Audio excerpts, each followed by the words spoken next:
Hello, everyone. Welcome to Circus Talk's discussion today called Circus Media, the Evolving Field. And this is a conversation with members of INCAM, the International Network of Circus Arts Media Projects. It's part of our series, Circus and Changing Realities 2020, and it's a series of dialogues that we do about circus issues. So a big topic today that we want to discuss is the role that media plays in circus, and that's all media, from YouTube trailers to the circus critic. What role do we play as media in the perception of circus arts, and how might the role of circus media especially be impactful now in a time of coronavirus pandemic? And I'd like to start by letting everyone introduce themselves. Maybe we can start with you, Rodrigo. Hello, so my name is Rodrigo, and I am part of DokuCirco. This is the National Center for Circus Documentation in Mexico. And we have a magazine that now is a yearly edition, plus a frequent electronic bulletin. So that's it.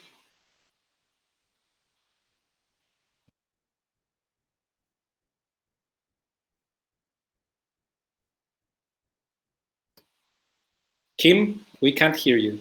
You're muted, Kim. Sorry, see, I muted myself. Veronica, would you like to introduce yourself next? Hello, everyone. Thank you, CircusTalk, for having me. I'm representing CircEON, Center for Contemporary Circus, based in Prague, in the Czech Republic. And this center, among other activities, also provides information in the Circus magazine, which is an online platform where we publish interviews, articles, reviews, and news about what is happening in the circus field in the Czech Republic and also abroad. That's us. Thank you. Thank you. How about you, Cox? Yeah, thank you very much for this incredible work. Organizing and giving access to all these interesting discussions is a great thing. Thank you. I'm Cox Ahlers, second shareholder of the Federal Association of Contemporary Circus in Germany, short BAZ. I myself I'm a circus artist trained in Brussels, in ESAC, now mainly in research, directing, and association work.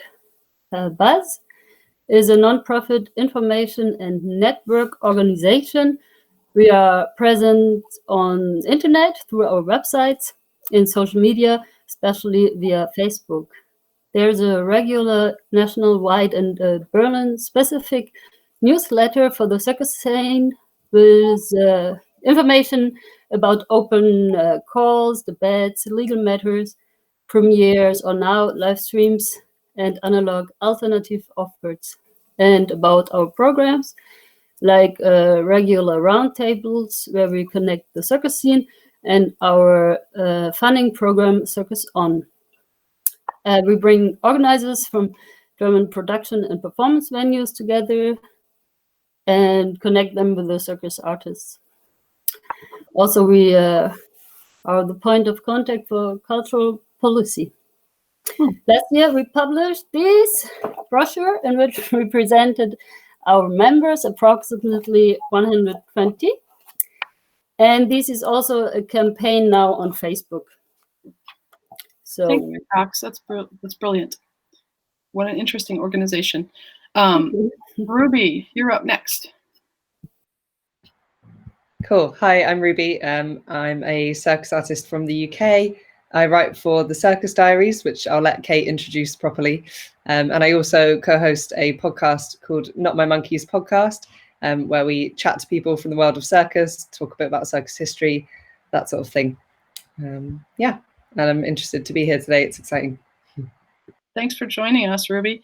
Valentina. Hi, everybody. I'm Valentina Berola. I'm working with Adolfo Rossomando, which is the director of a magazine, which started like print publication and then evolved his content in other channels like YouTube, Facebook, and new media. Juggling Magazine started his path in 1997, so it's like a long time that he's publishing contents about contemporary circus among all the people that like the genre from Italy in Italian, but it's also connected to the European scene and Austrian, participating to other festivals. Juggling Magazine is also a media that is linked to other projects in Italy, always managed by Giocoliere Dintorni, which is the main association. Quinta Parete, which is a project about audience engagement, and Altro Circo and Circosfera. There are the other organizations that are like more social connected. And this publication is basically a collector of all the interviews that we made, meeting artists and all the professionals all around Europe, explaining what is circus and mapping all the realities that are about circus in Italy and abroad. It's a big project. That's great. Vicente?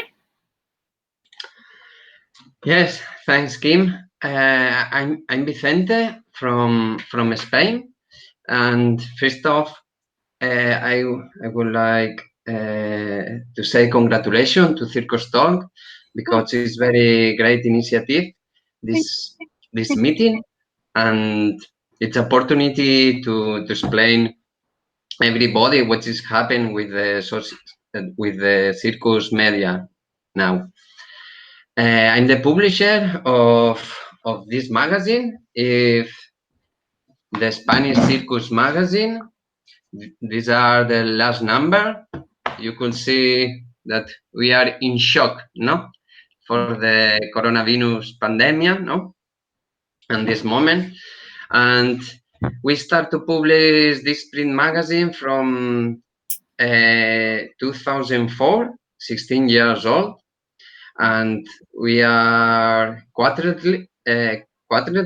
We have 4 numbers per year, and we are talking about all this happening in Spain, and we talk about the internationals reference for us in Spain to talk and to develop the circus in Spain. It's all. Thanks. Thank you, Vicente. Catherine? Okay, cool. Now I think I should have put my name as Kate because I got introduced by Ruby as Kate, but Catherine, either way. I know you're sorry. Fine. So yeah, I host an online platform called the Circus Diaries, which is primarily based in the UK, although I get around a bit. And it started as a personal blog in 2013 with a focus on reviewing circus performance, because I particularly saw a gap in reviews of circus shows that had some kind of circus knowledge in the reviewing process. It's grown a bit, and we call it a platform for critical discussion or discourse around circus, but it's very fluid, and I don't have any of the kind of worries about overheads of printing and things that some of the other organizations do. So it can be whatever we want it to be. And over time, other people have come on from the circus community, like Ruby, who write reviews or opinion pieces or whatever feels necessary. So yeah, that's what the Circus Diaries is. Excellent. We have such a wide array of publications here, and also a wide array of countries represented. So that would be my next question, which is, does anyone want to speak to what's happening in their country specifically about circus, not necessarily about your organization, but just how circus is being dealt with, if some of the restriction measures from the pandemic have been lifted, if people are performing. I guess I'd like to start with you, Rodrigo, because you told me before we started that you already are getting ready to start performing next week. Yeah, but I am here to talk about Mexico. Mm-hmm. In this moment, I am in Germany. Yes. We're about to start performing in Germany, where things are very different than in Mexico.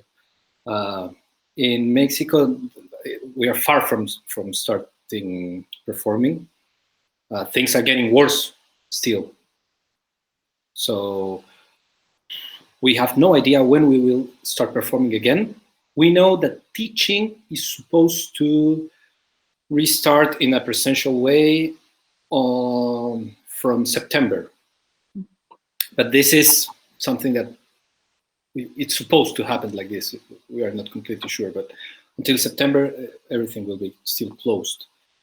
Like in other countries, we've had some streaming shows, some of them even paid by the government. So, for instance, for the Children's Day, the government of Mexico City usually hires a company for performing a circus show for the children, and this year they just still hired the show and they made a stream. So this is also happening, but as we all know, what we do is not to be enjoyed through a screen. Yeah. It doesn't work like that. So everything is quite paralyzed in that way. In the scene. There are though other things popping that are very interesting, but I guess we'll get there later in the conversation. Yeah. Anyone else want to talk about their country and how the response has been from the government for artists? And yes, Vicente? Yes, I want to share the situation in Spain about the circus, but now for the government, all the shows are stopped, no? So the circus, the traditional circus that they were working with the tent, they stopped it at the same city where they were working. So now they are training and they are sharing their shows by streaming. They are doing a lot of free sessions of their shows, and the companies and the artists that work more at the theaters or work at the street, they can work for the moment, and a lot of companies they were creating and they have to stop too. But all the people were sharing the last shows that they performing, no? So it was very interesting how in these 2 months we could see a lot of shows of a lot of companies, no, by streaming online. For me, it was a very special situation, no, because the circus is broken, no, the quinta the fourth wall, no, and now the circus people put their shops in front of one camera, and they share their shows, no, and I think that it was dangerous, no, because now the people haven't go to go outside to see the shows, but because they could see the shows in at the home, no. For example, Cirque du Soleil start to share a lot of shows, no. All the Friday you could see a show. And the other important thing that is happening in Spain is that the administration, they start to finance the digital projects to help the circus people to have initiatives, to have digital initiatives to work, no? And now in a few weeks, I think that the circus can start to work, but with reductions and in special conditions. One of them, it was Thibaubert from the Balearic Islands. They start just today to work, and they are traveling around the cities. And I think that is the first circus in Spain that is working at the moment. Thank you. Anybody else? Veronica? Okay, yeah, I will continue what Vincenta mentioned about the online streaming. Actually, that was the first thing that happened after the culture at the beginning of March was paralyzed. I mean, art and culture. And it was actually the circus company Circla Putica, who went online live as a first performing art representative, which was quite great. But the only reason that so many companies went online then was just to keep, some kind of relation with the audience. But now we can see in the Czech Republic, after 3 months of paralyzed, that performing art is coming back. Theaters and venues reopened, so circus companies can again invite the audience inside or outside, because some of the venues opened, let's say summer scenes, we call it summer scenes, like summer theaters, like open air under the sky, which is better than the closed building. That's what the hygiene experts said we should do.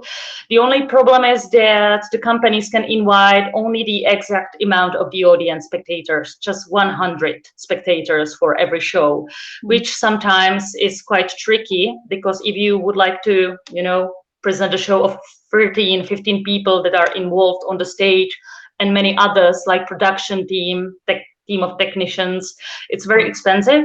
Plus, there are some very strict restrictions and rules that those people need to wear the mask to protect their noses and mouths. They must keep the distance. So it's still very complicated, but slowly, step by step, we are facing that the situation is going back to normal. So good news and bad news at the same time. That's the situation in the Czech Republic. Yeah.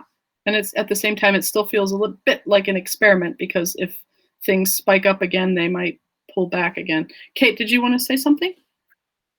Yeah, I think what you said there is it feels a bit like an experiment. That's a bit more how I feel in the UK. Everything is very uncertain still.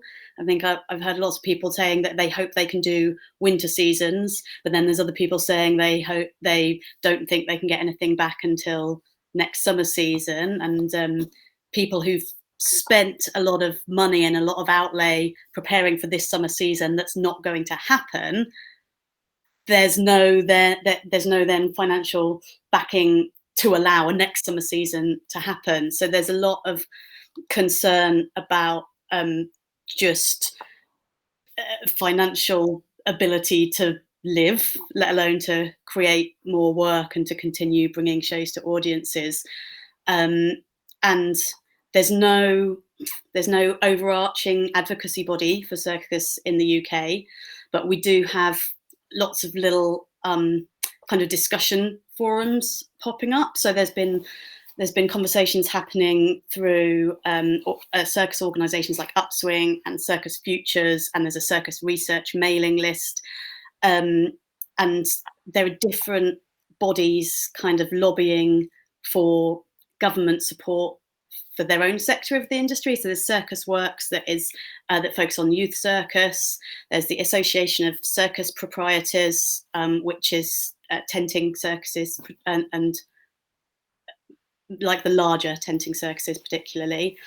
There's an Association of Independent Showmen, which also includes fairground and other touring entertainments. And then there's Equity, which is a performers union. So there's all these little pieces of effort to try and get help for people working in the circus sector, but there's no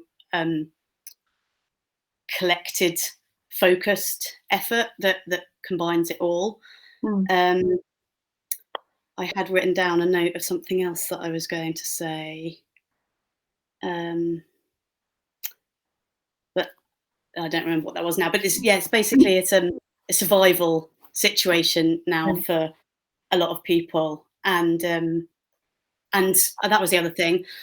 England has different rules and legislation from Wales and from Scotland and from Northern Ireland, and so sometimes that can be very confusing because messages come out for England but spoken as if it's the whole UK.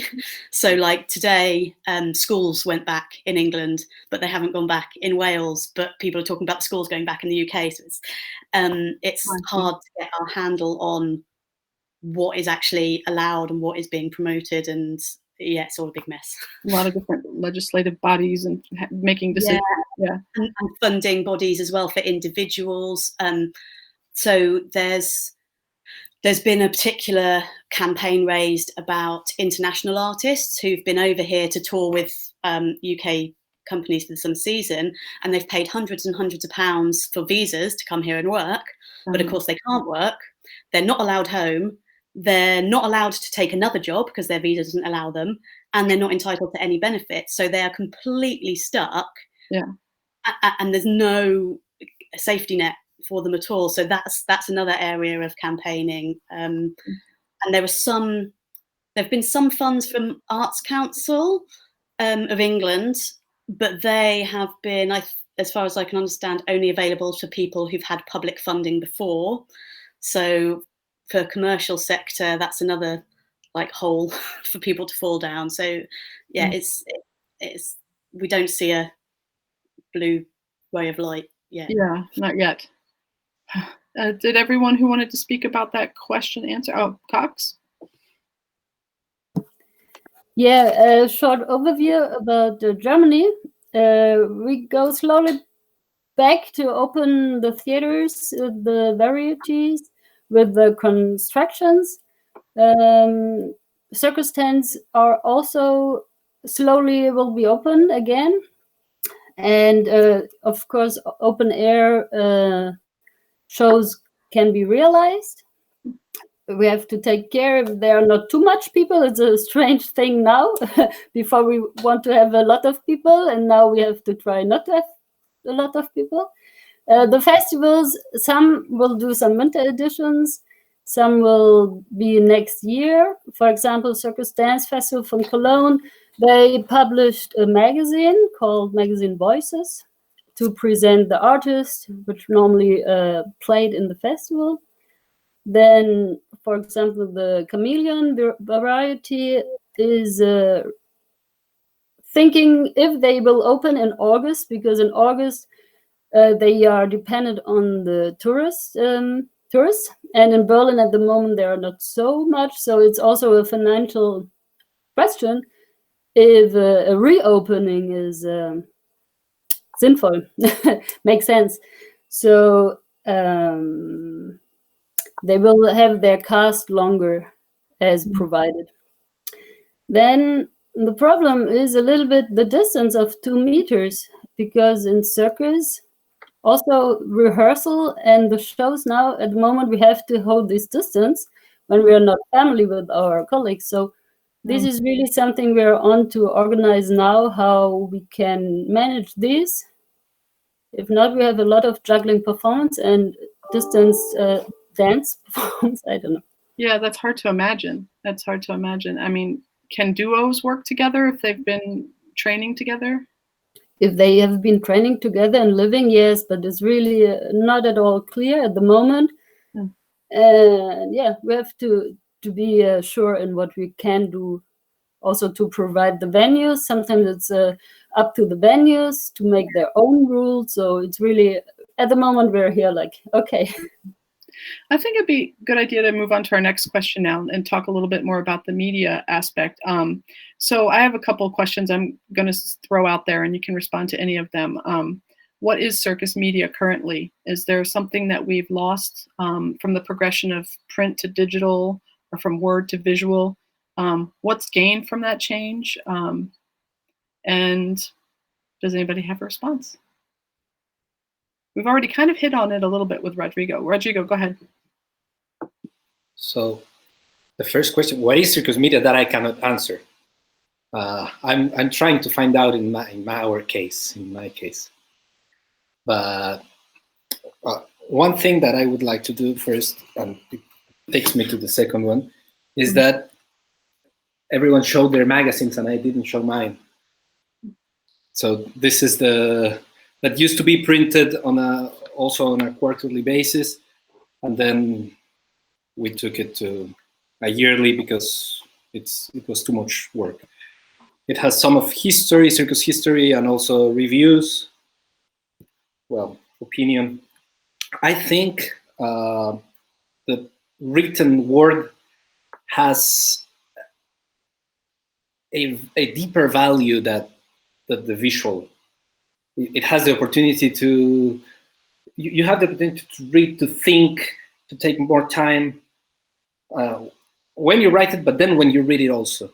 And then it stays like tangible. I really think it's, I don't think we should go from one thing to the other. I think both should continue to exist and create a mixture that can enrich the media, and it can make it more useful because you can reach to more people with the visual. There are a lot of people that won't read, but it tends to stay more superficial. Now, for instance, we have this bulletin, and the thing with the bulletin is that every article is not even an article. It's short, very short text. And the answer we get from the audience, it's impressive from readers because they read it.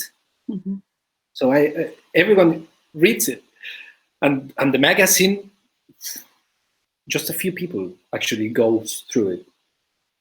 So of course that when things are lighter and easier to digest, it will get to more people, and that is great. Can be more attractive, but then I think we lose a lot in the possibility to go deeper.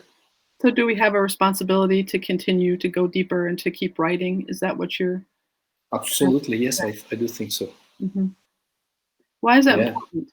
Ruby, did you want to say something? I did, if you're finished, Rodrigo. Yeah? Cool. Yeah, with the Circus Diaries, obviously the main thing has been reviews. And obviously there's no live shows to go to at the moment. But I think, like Kate said, it's an adaptable platform. I guess being online, it's much easier to be an adaptable platform. And something I think is quite interesting about the fact that we can't have our normal conversations is that it sort of provides a space to have more of the difficult conversations that perhaps we avoid normally or don't want to delve into, or we want to keep focused on the shows and what's happening now. And I think it's a good time to sort of look deeper at the industry and like have big conversations about sustainability and diversity and representation and accessibility and all those sort of things. So I think that's quite exciting for me, especially with, you know, these sort of platforms of having discussions, is that it's, yeah, there's kind of the time and space for people to look at the bigger questions. Yeah. That's beautiful. I agree. Veronica? And then Valentina. Just quickly, when you said what could circus media be today, it's a huge question I'm trying to answer right now, because I just wrote down a bigger project, how we can really provide information and, let's say, free thinking about circus art in the Czech Republic, focused on Czech readers and audience. But in the same time, I can see already here how big variety of circus media we could provide in the whole world. Mexico, Spain, UK, USA, etc. And it could be everything and anything in the same time. And when Rodrigo was talking about the printed version of the circus magazines, of course, we have some representatives here as well, and I love it. And I think it's very much needed. But in the same time, it's also a question, who is our audience and how we can reach the huge amount of readers we would like to, involve in the thinking. And for me, what is more important now to really open the platform and provide the most open thinking and free thinking about circus art. At the moment, what circus media could do to provide information for circus artists that suffer, and to inform the audience and the public what it means to be a circus artist in these days. That's it. Beautiful. Good point. That's a response we can have right now, especially while things are on pause. And that's one of my questions on how you're doing that. But let's see if anybody wants to respond to the main question still. Rodrigo? Oh, and then Valentina, I'm sorry. Yeah, just a very short thing that what I do give value to is the written, not especially the printed one, Veronica. I don't know if I was clear with it, but that is printed is because I like to have the paper on my hands. But that is, I think it's important to write, that's all. Yeah, agreed. Valentina, did you want to respond?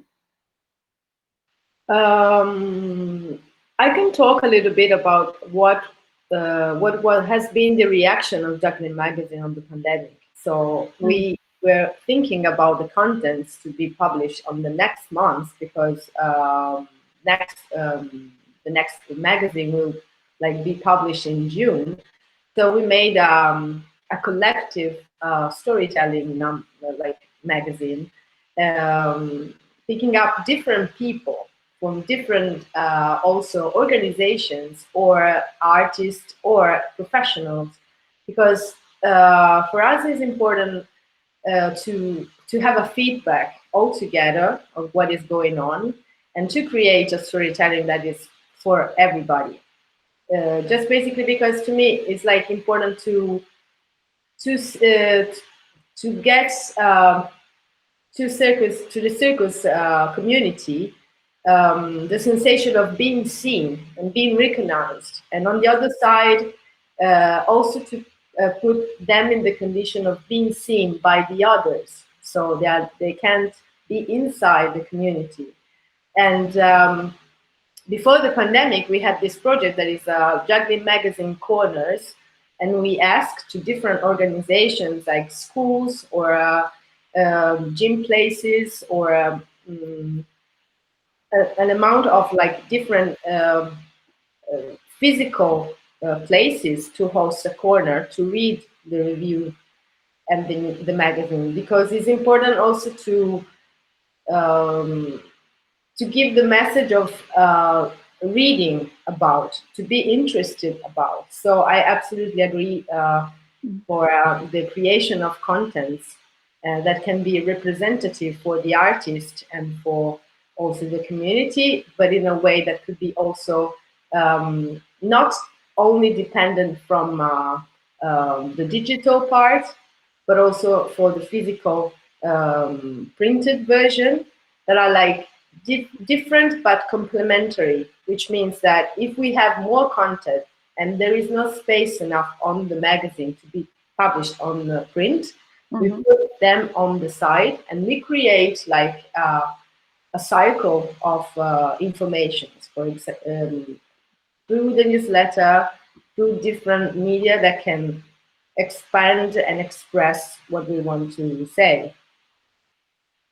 Cool. Thank you, Valentina. Kate, you wanted to reply? Yeah, I think it kind of ties in what Veronica and Valentina were saying about, Rodrigo, of different approaches for different audiences. So you can have this short digest that has a wide reach, but it's shallow, or you have the in-depth article for people who can go further, and one feeds the other. And I don't have a printed magazine, so I was just going to show you my Instagram. But the Instagram is very different from the content that goes on the website, because it is a different audience and it's a different marketplace, but the two can feed each other, and it expands the web or the network of connections and knowledge. So why I actually buzzed in was because part of your question was, what is circus media currently? And in the very introduction, you talked about it can be anything from the YouTube trailer to the critical articles. And the YouTube trailer is an interesting one, because that sits more heavily on the interested marketing side. And I might geek out a little bit here, because this is kind of where my PhD is at the moment. So in terms of promotional materials, there's disinterested genres, which are like the reviews and the critical articles, but then the interested genre of promotional materials is marketing blurbs. But they all have this mediating role, which sits in between your creators and your audiences. So in terms of addressing that mediating bridge, then it is something that has to be considered from a marketing perspective, as well as this kind of outside observer we're writing about circus. And I thought that was an interesting thing just to raise and bring back into the conversation. Yeah, that's a good point. And I know Vicente wants to say something, but I just wanted to, we had a conversation a couple weeks ago as a group privately, and I remember we were talking about how now a lot of artists are becoming content creators about their own art form. And that's a fabulous and exciting thing. And that kind of also, they have an insight that we don't have if we're not performers, and experience, but also they might have a different perspective entirely. So where does that situate us and them, and how do we collaborate with them? That's another question I'd like to talk about. But first, I want to make sure that Vicente and Cox have a chance to respond to the first question. So go ahead, Vicente. Yes, thanks, Kim. I would like to say that there is a phrase of circus, no? The circus is sometimes the art of the most difficult yet, no? So I think that circus media maybe it will be the most difficult yet. I know, el arte del más difícil todavía. It's difficult to do circus, but I think that it's more difficult to do a project of circus media, no? When we are talking about the circus media, we are talking about the digital and the print and of the projects that they have the focus at the circus, and they are doing communication of circus, no? And you can see now we are not a big team. We have very small projects, maybe one or two in our countries, but we can't count the projects with our hands, no? So, and when you are talking about the other subjects, no, for example, I don't know, the mountains, you can try to find a lot of publication that talking about the mountains, no? About the circus media, there are very small projects, no? And it's very difficult to have a publication. And the problem now, I think, is that we have a lot of information of circus, a lot of representatives of circus. They do a lot of information of circus, but who put all together, or who select the contents that actually it's explain what is happening at the circus, no? Mm-hmm. But the people who are working in this direction, I think that is the circus media, no? They are journalists, they are passionate of circus, they have a circus project. And now I think that the things are changing, no? And for example, in this situation, in the coronavirus pandemic, no, we start to do more social networks about the information of the circus than not print magazine, because for us it was difficult to print the magazine and to send the magazine of our subscribers, no? But interesting question, no? I think for the abstract of the circus media, for me, it will be the most difficult yet the circus. Thank you. Thank you. Cox, did you want to say something? Yeah, what I wanted to mention is circus media or articles about circus, especially about contemporary circus in Germany, are so important, because in Germany there is this old traditional images of circus. When we're talking about circuses, this traditional view. So all what is written and published helps us to give a new image to our art form. Mm-hmm. Yeah. And for example, for Berlin Circus Festival, they always produce like a newspaper when the festival is going on. So the people see something in life, and then they can take more than a program with them. And this make really sense, I think. Yeah, it's more than marketing. It's a sort of like a written record for historical purposes, as well as helping the public interpret things, as well as helping artists understand what else is happening in their environment. It's, it can be a very complex, multifaceted thing, writing. And I don't know, like Vicente was saying, if, individual content makers who are sort of supporting their particular interest, but aren't thinking about circus as a whole, if they're giving a whole picture. I think our job is to maybe give a broader picture of what's happening. That's one thing that sticks out to me. I have two more questions, not two more total, but two more questions that I want to put out there. So how do circus writers, academics, and journalists help disseminate information about circus under normal circumstances? And how should we do it now? And do we need to adapt? And are we adapting? And you can speak to your specific or publication if you like. Anyone? Anyone? Ruby, I know you got an answer. You're adapting. You have a podcast. Yes, I have a podcast.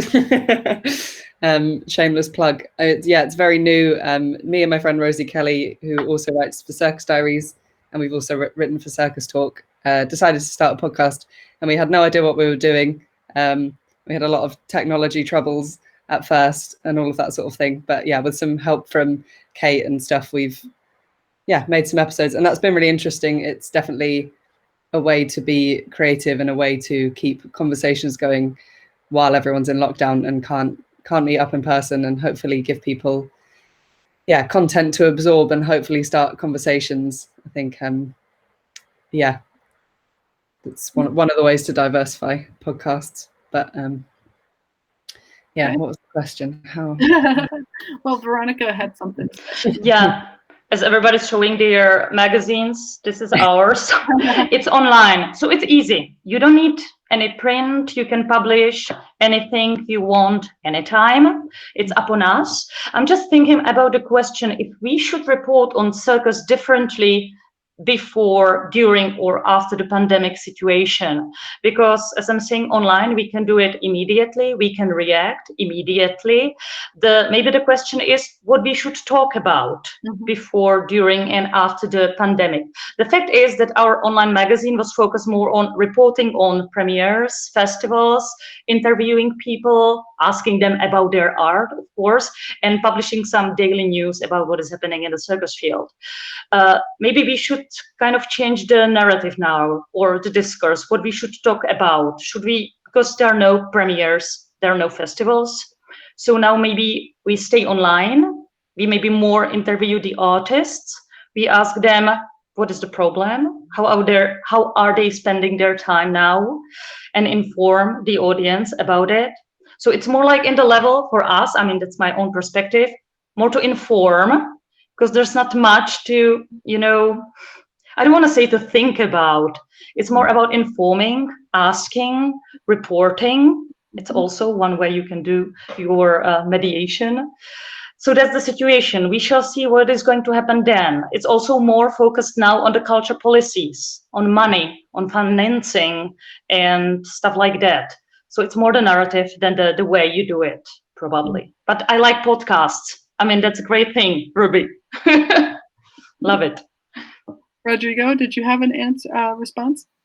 Yeah, for me it was very hard in the beginning, because to adapt to if you're writing about something that is happening and it stops happening, I didn't want to publish that the open calls that I published in the last bulletin were canceled. I was feeling like everything I have to publish is bad news. So, hey, this festival, well, it will not happen. And this other thing, this will not happen either. And this, so for me, actually, it created a gap. We stopped publishing for a period because we really didn't know what to do. Then it was actually the artists and the community that took the how do you say? I don't know. The bull by the horn. No, it doesn't matter. When you run and one has, and you give it to the next one, and he runs with it. Pass the baton. Pass the baton. Okay, so the thing is, we have, for instance, Voces del Malabarismo. This is a series of interviews that is doing Raúl Cañas. He's a great Mexican juggler. And he has this weekly interview that he does on Facebook Live, and he has 8,000 people connecting, watching every interview, and he's interviewing jugglers that have been important in the formation of the actual or the new juggling movement in Mexico. So then I say, wow, we have to be talking about this. So in one way, I think we're still talking about what artists do, even if it's not performed. And then all the education thing, what is happening with circus teaching, with education, with schools, which is also something that is still happening and changing a lot. And I think it gives a lot to discuss and to think about. So for us, this was a big one. Yeah. Thank you, Rodrigo. It's powerful. Cox, did you want to talk about Circus Dance Festival? About the magazine, I think it's nice to put in a link and then experienced by you. It was to replace, to present the artists. There were a small launch of the magazine in a live stream with a short performance from I think Greece and UK or something. It was funny, but it's cool to check it out. But I wanted to mention in this pandemic time we had our roundtables online, so it was quite accessible for more people, and we did our first national-wide roundtable. So this we will keep for the future, because then whole Germany artists can really easily meet. This was what we learned from this. Yeah. Great. Does anyone else want to respond? I just wanted to say that, yeah, the Cox talked about the roundtables last time, and that's something that I think is super interesting. Like, as the mediator, as Kate put it, everyone here has a platform, and so it's a cool way to like facilitate conversations. And yeah, I'm interested in roundtables and how making more of those happen and what that looks like. Excellent. Vicente? Yes, at the beginning of this situation, I was very worried because I think maybe in the future I have a news to write about the circus, but this isn't true, because now we have more news than before, and I explain you. Now all the information is what's happening with the coronavirus pandemic, So the newspapers, the TV, they are working about what are happening in our society, about all the subjects. So now we have to talk, we have to write, we have to reflect it about what is happening in our sector, in the circus. What now it's different, because usually we were talking always about what is happening at the festival, who is the new company, who are the new shows or the companies, what are presenting the festival and the circus tent, And now we have a big goal, is tell the people what is happening, what will be happen with the circus in the future. So I think that we have a very important role in this moment, because it's our opportunity to reflect it. For example, CircusTalk, they are working in a lot of discussions about what is happening in the circus, and this is very rich for the sector and for all the people that we are interested in the circus. So in our in our circus media, we have to do the same things, I think. Thank you. It makes me, I hear a lot of people, not just in circus, but in the world, talking about how the pandemic sort of has exposed flaws in our infrastructure, politically, socially, economically. And I think that that's equally true for circus. You know, we see a lot of funding problems that have been there for a long time, and now we're discussing them more because it's even more apparent because everything's halted and there is no funding. It's true for, I think, every echelon of circus, you know, and that's an important role that media plays. You're right, Vicente. Thank you for bringing that up. So a question I have now is what, some of you have already mentioned this, so if you already have, you don't need to repeat it, but what has your publication done to adapt to the lack of shows? Is it imperative that the circus media is recognized along with circus artists by funding sources? This has been a hot topic in our group before. How else can we or should we secure our survival in the arts, and what would happen in our absence of the social media or of circus media? Does anyone want to take a bite of that topic? Kate does. Quickly, just because it comes on the very end of what you said, what would happen in our absence? Well, before maybe 15 years ago, there was an absence of the circus media. We're all quite new organizations. I think Juggling Magazine, you're an exception. You've been going a lot longer, but still that's within 30 years. So before that, the only representation that potential audience members could have about circus was the things that were coming in pop culture, and it tended to go towards cliches and stereotypes. And it's the emergence of media projects like ours that are beginning to kind of shake up and maybe offer ways in that people can see other aspects of the circus world. But if the media projects were to disappear, then people would just be left with cliches and stereotypes again, which don't fully reflect what people want and need in the 21st century.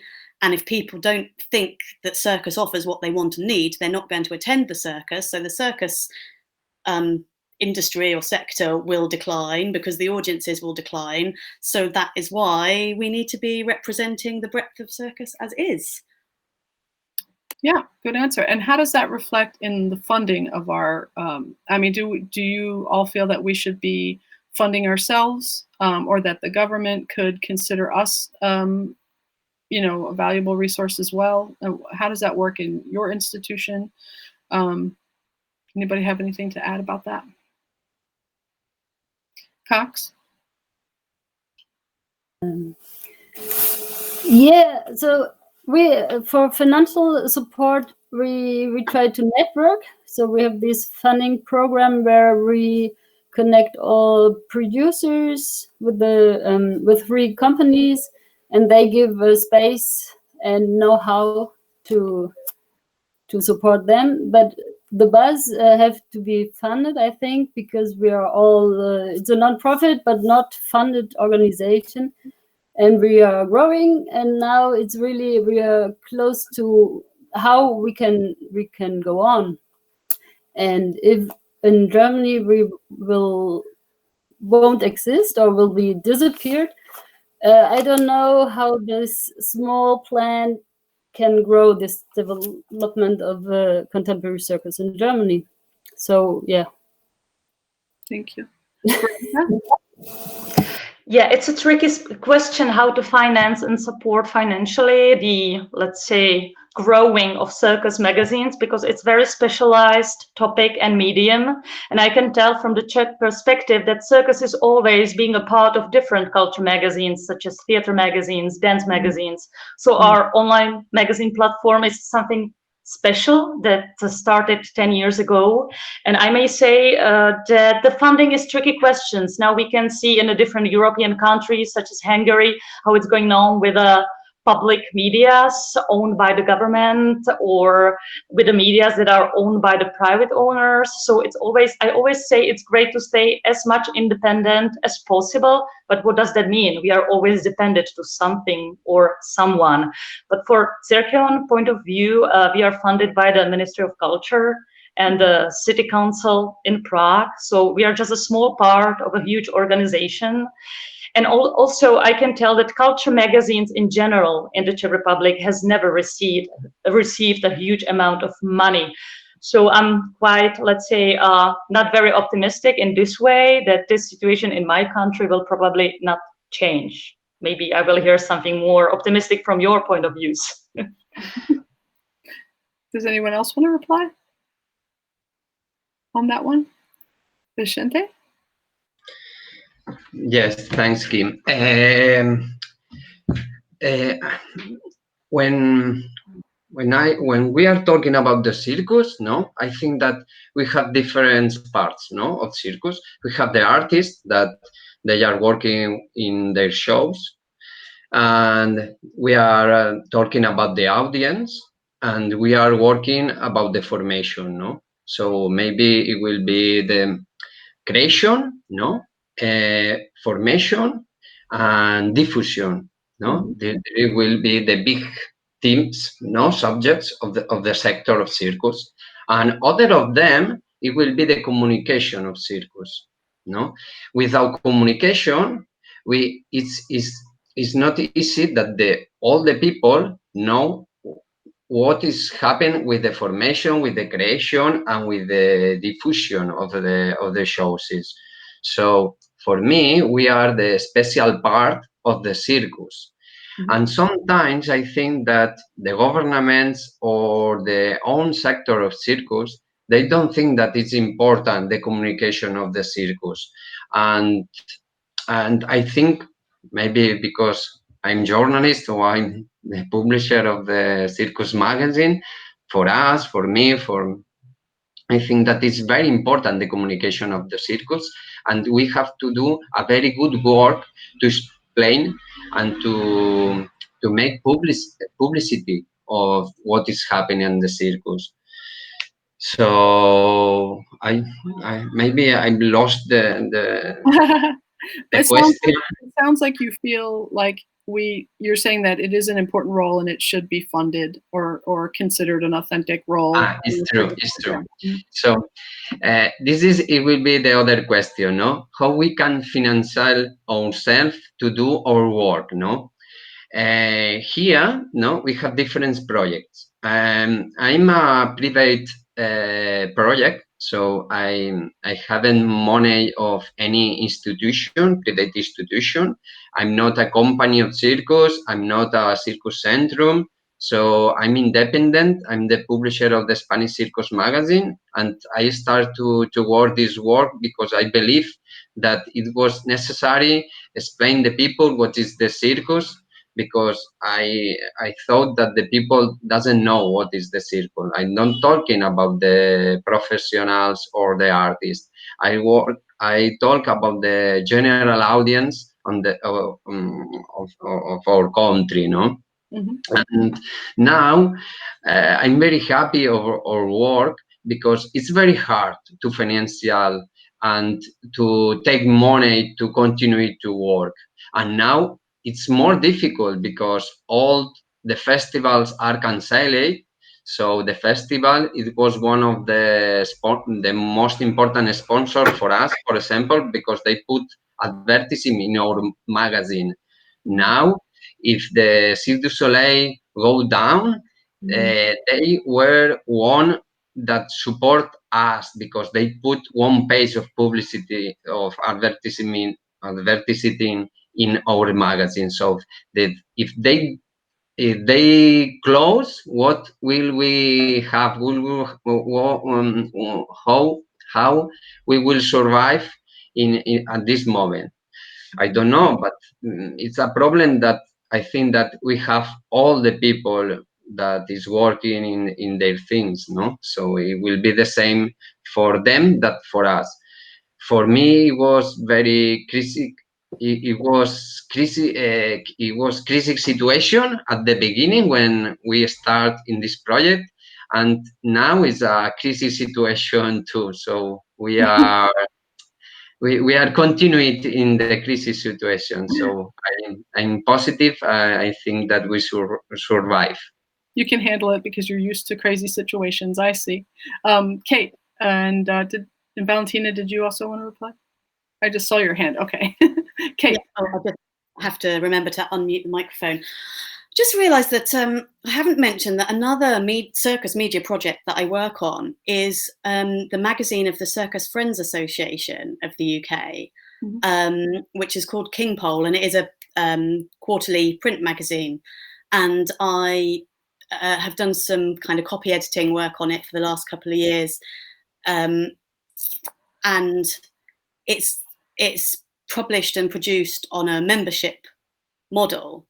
But I don't know why I don't tend to think of that when I think of my circus communication work, because it does reach a closed group of people. And part of the reason why I wanted to join the editorial team was to expand the reach of that magazine, because actually I think it is a really great platform, but the content is kind of limited by the people who are members, and the people who are the members limit the content, and both of those need to expand. Like the membership needs to diversify for the content to diversify, and vice versa.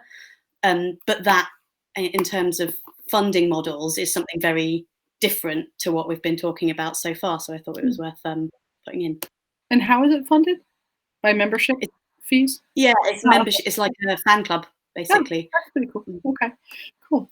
Well, actually, we are pretty much running out of time, so I just wanted to go through with everyone and see if you wanted to say one last message about your publication, or if you would like to perhaps say a message of hope for the industry and the sector, what you think is coming up and hope is coming up. Let's start with you, Rodrigo.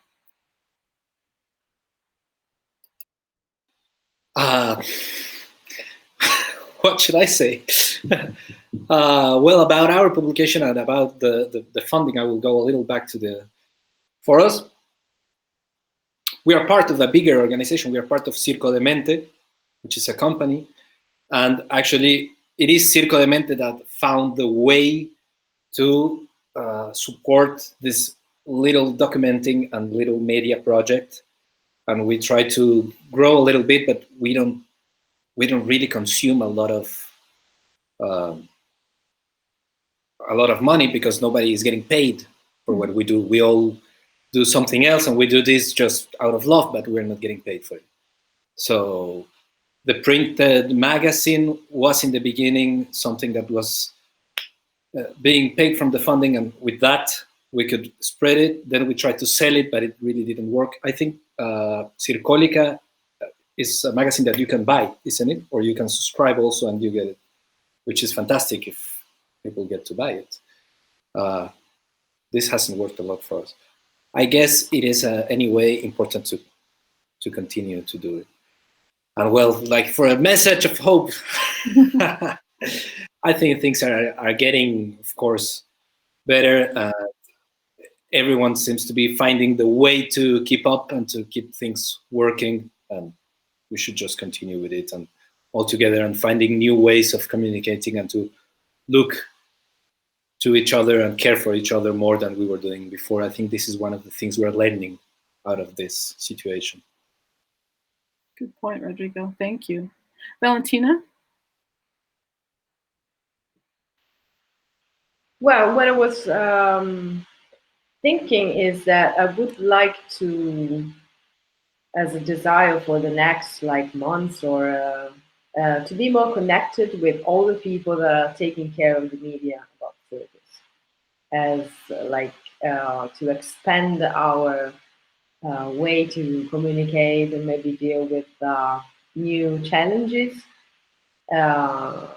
We know that the streaming and all the video outputs that will come out in these days are really important, because they have the power of being expressed, like the whole expression of what artists can do, for example, because it's not possible to go outside. You have to respect it. Maybe you're not able to do exactly the show that you were creating.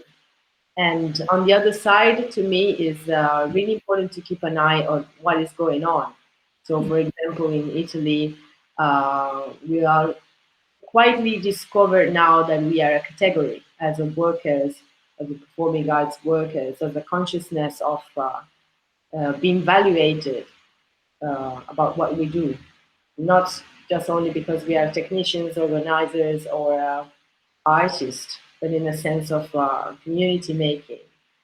And yeah, to me, there will be always a way to communicate, to express what we want to say, because it's our like human aspects of try to find a way. And on the other side, it could be like more articulated and more organized, our way to propose contents and reflect some what is going on. I mean, because we still don't know how it can be the situation in 6 months. You know, for example, right now I have the sensation that maybe the worries could be like also elaborated a little bit through an interview, and on the other side, it's interesting to share opinion about maybe solo performances, public places, close like theaters. There has been like different approach to the topic, and it's to me it's quite interesting also to keep an eye on what is going on and to share the opinion with through the media. So I'm really curious in like hosting these interviews online and offline to have like the whole picture of what is going on. And sometimes it's also fascinating to find out that in 5 years we can like move and watch what has been this period that has been like adapting and super crazy in a sense that could be like really challenging for our work. Yeah, that's such a good point. Yeah, thank you, Valentina. Ruby, would you like to say something? Sure. Yeah. Something that I was just thinking about that we talked about last time was about how actually this time of COVID-19 has made everyone think more localized and about their community and local community and circus, but at the same time, everyone is more globally connected. Yeah, like conversations like this, I think are really important, and it's really cool. Yeah, I'll just to reiterate, I think it's a good time for everyone to have difficult conversations and like, you know, rethink the entire industry. And because we've got a platform, we should just lead the charge in the circus revolution.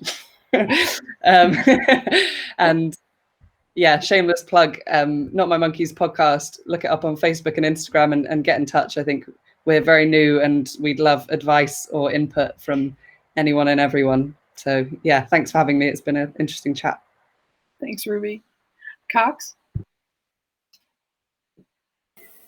Bye. I just want to thanks everybody who's so much into it, so with the heart, and to spread circus ideas and the way of living the community between artists together.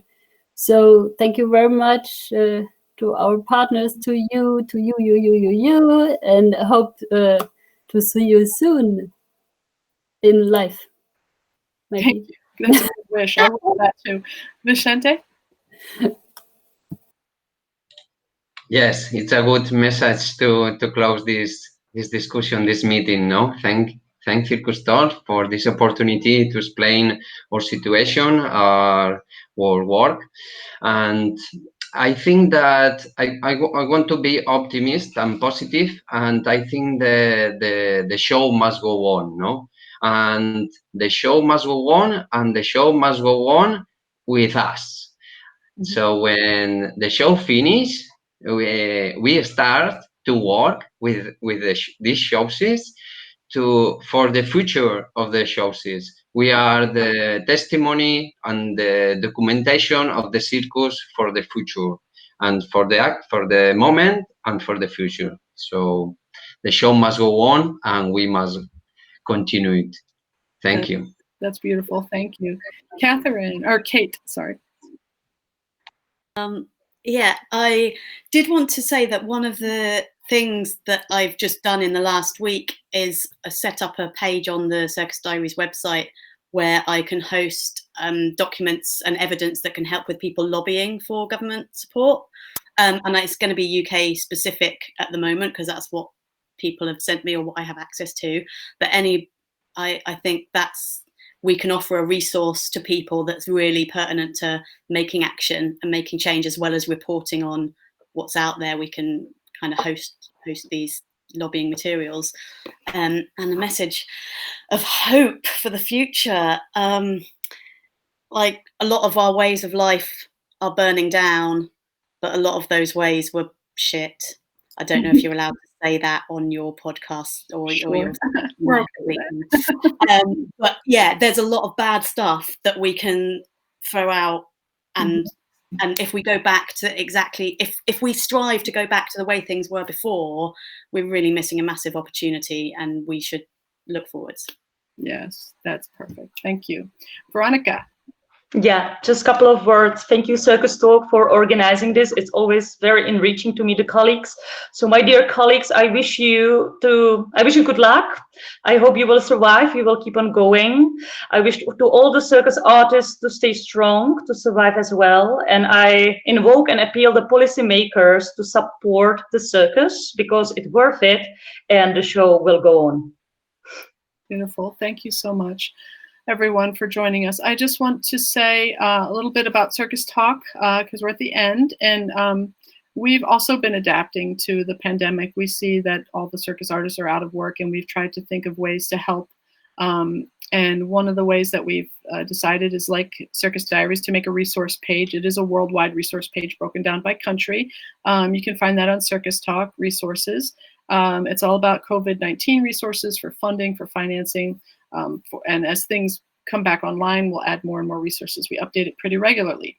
Another thing we're doing is we are offering a 60% discount for the pro membership subscription.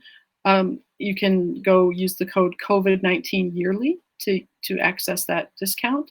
And then lastly, besides the panels, which is our biggest initiative, we've done something because we see that everyone's doing these online shows and that they are unemployed and not working. And we offer this platform now on events where you can stream your shows or put on-demand shows, and you can get paid for that. So go to events, add your event, and you can get paid through PayPal directly through CircusTalk now, which is a way. And you can also put your classes for people who are teaching workshops or classes or conferences.